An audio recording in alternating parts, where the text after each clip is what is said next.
Remove the image transfer belt, ITB. Open the right door.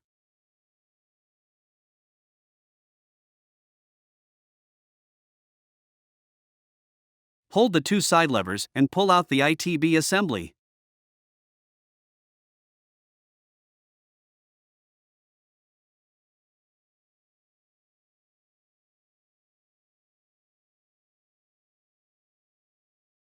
Recycle materials. Install the ITB.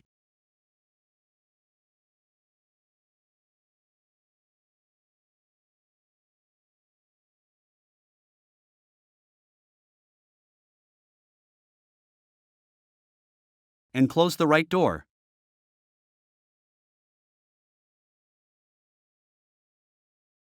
Find more helpful videos on our HP Support YouTube channel.